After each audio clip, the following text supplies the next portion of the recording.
వారాహి సభను విజయవంతం చేద్దాం. మాజీ ప్రభుత్వ విప్ సామినేని ఉదయభాను.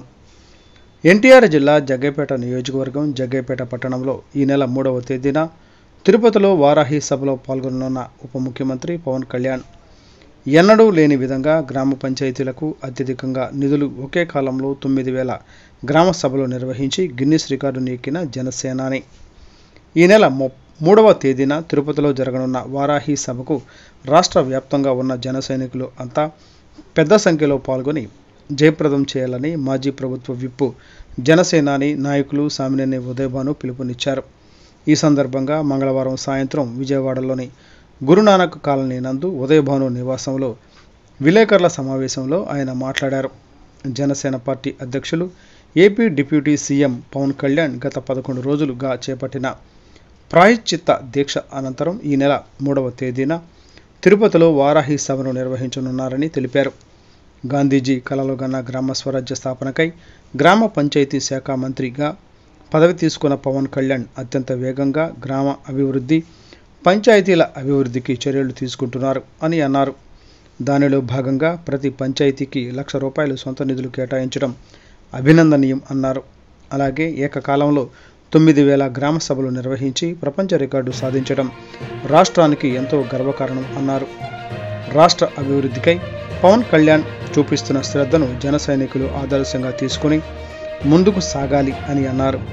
రానున్న రోజుల్లో జనసేనాని పార్టీ అతిపెద్ద రాజకీయ పార్టీగా అవతరించనున్నదని ఆయన తెలిపారు. 25% మార్జిన్ కూడా ఆయన 10% కుదించి కేంద్రంలో ఒప్పించడం జరిగింది.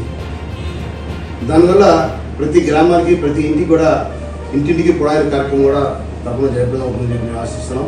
ఇలానే అనేక రకాల ప్రయత్నాలు కూడా మన ప్రభుత్వం ఏర్పడిన తర్వాత ఆయన తీరు చూస్తే చాలా బాగా చేస్తామని చెప్పి ప్రజలందరూ అనుకుంటున్నారు. అలానే ఎక్కడా కూడా అటు కూటమిలో ఎవరికి ఎటువంటి ఇబ్బంది లేకుండా అటు ముఖ్యమంత్రి గారితో సన్నిహితంగా ఉంటూ కూడా అన్ని రకాల మంత్రులతో కూడా సంబంధాలు పెట్టుకుంటూ మరి పార్టీ ముందుకెళ్తూ ఉన్నారు. ఈ సందర్భంలో మరి చేసే కార్యక్రమాన్ని కూడా మనం తెలుసుకోవాల్సిన అవసరం ఎంతైనా ఉందని చెప్పి మరి ప్రజానికి తెలియజేస్తున్నాం.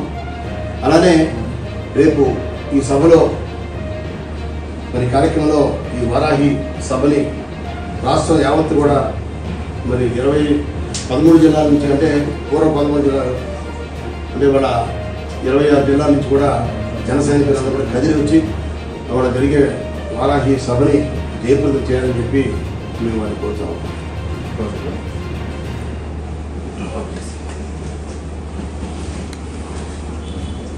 అలానే ముఖ్యంగా ఆయన పంచాయతీరాజ్ మంత్రి అయిన తర్వాత గ్రామ సభలు ఒకే రోజు 9,000 గ్రామ పంచాయతీలకి ఒకే రోజు గ్రామ సభలు ఏర్పాటు చేశారు. ఇది విధంగా రికార్డు, ఇది లండన్ రికార్డు అంటారు దాన్ని, లండన్ రికార్డు. 9,000 పంచాయతీలు ఒకేసారి సభలు నిర్వహించడం ఎప్పుడు గతంలో జరగల. కేవలం నామమాత్రంగా జరిపేవాడు గ్రామ సభలు అంటే. ఇవాళ ప్రతి చోట గ్రామ సభలు నిర్వహించి అది వీడియో ద్వారా అందరికీ కూడా చూపించడం జరిగింది. ఇటువంటి గ్రామ సభలు ఏర్పాటు చేయడం అనేది ప్రతి వారికి కూడా గ్రామంలో ఉన్న పనితీరు గురించి కానీ గ్రామ అభివృద్ధి కానీ ప్రతి వారికి కూడా చెప్పుకోవడానికి కానీ అధికారులకి తెలియజేసే విషయంలో కానీ గ్రామ సభల యొక్క ముఖ్య ఉద్దేశం నెరవేరింది.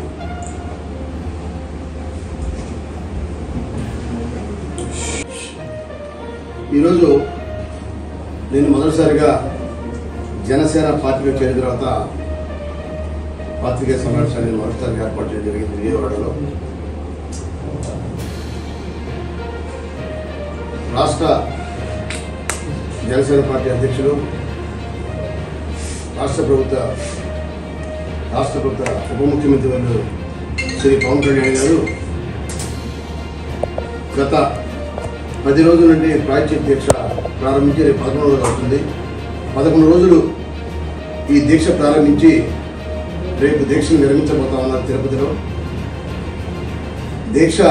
ప్రాయశ్చిత్త దీక్ష అనేది ఎంతో ప్రాధాన్యమైన అంశం. ఇది ఇవాళ రాష్ట్రంలో దేవాలయాల పరిరక్షణ కోసం అయితేనే, ధర్మాన్ని పాటించడం కోసం అయితేనేమి ఆయన దీక్ష పొందడం జరిగింది. ఈ దీక్ష అనేది ఏ మతానికి కూడా వ్యతిరేకం కాదు. ఇవాళ ప్రాయశ్చిత్త దీక్ష మరి తిరుపతిలో దీక్ష వినియోగం చేసి మళ్ళీ 3వ తారీఖు అంటే ఎల్లుండి 3వ తారీఖున సాయంత్రం తిరుపతిలో పెద్ద ఎత్తున వారాహి బహిరంగ సభ వారాహి సభ జరగబోతా ఉన్నారు. మొన్న ఎన్నికలైన తర్వాత రాష్ట్రంలో జరిగిన ఎన్నికలైన తర్వాత మొదటిసారిగా ఉప ముఖ్యమంత్రి హోదాలో ఇవాళ ప్రత్యేకంగా బహిరంగ సభలో మరి పవన్ కళ్యాణ్ గారు పాల్గొనడం జరుగుతుంది. ఈ బహిరంగ సభకి రాష్ట్రంలో ఉన్న జన సైనికులందరూ కూడా తరలి రావాలని చెప్పి ఈరోజు మేము విజయవాడ నుండి పిలుపునిస్తున్నాం. తప్పకుండా ప్రతి జన సైనికులు కూడా ఇవాళ పవన్ కళ్యాణ్ గారు మన జరిగిన పార్లమెంట్ అసెంబ్లీ ఎన్నికల్లో ఎంతో కీలకమైన పాత్ర పోషించిన విషయం రాష్ట్ర ప్రజానికి అందరికీ తెలుసు. ఇవాళ రాబోయే రోజుల్లో జనసేన అతిపెద్ద ఆశాకరంగా కేంద్రంలో కానీ రాష్ట్రంలో కానీ ఎదగబోతూ ఉంది. ముఖ్యంగా ఇవాళ కూటమి ఏర్పడిన తర్వాత చంద్రబాబు నాయుడు గారు అలానే పవన్ కళ్యాణ్ గారు బీజేపీ ముగ్గురు కలిసి ఇక్కడ రాష్ట్రంలో ఎప్పుడు రానటువంటి మంచి మెజార్టీతో సీట్లు గెలవడం జరిగింది. ఈ సందర్భంలో కేంద్రం నుండి అన్ని రకాలుగా రాష్ట్ర అభివృద్ధి కోసం రాష్ట్రంలో అప్పులు ఊపిలో ఉన్న ఈ రాష్ట్రాన్ని పరిరక్షించడం కోసం రాష్ట్రాన్ని అన్ని రకాలుగా అభివృద్ధి సంక్షేమ కార్యక్రమాలు సజావుగా జరగాలంటే కేంద్ర ప్రభుత్వం యొక్క సహకారం ఎంతైనా అవసరం. ఈ సందర్భంలో మరి పవన్ కళ్యాణ్ గారు కూడా మరి కేంద్రంతో సన్నిహితంతో ఉంటూ అనేక రకాల నిధులు తీసుకోవడం కోసం కూడా మరి వారి వంతు వారు ప్రయత్నం చేస్తూ ఉన్నారు.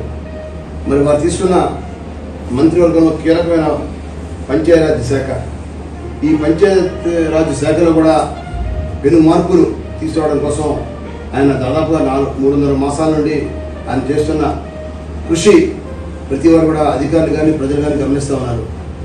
మొదటిసారిగా ఒక మంత్రి హోదాలో ఉప ముఖ్యమంత్రి హోదాలో ఆయన తీసుకున్న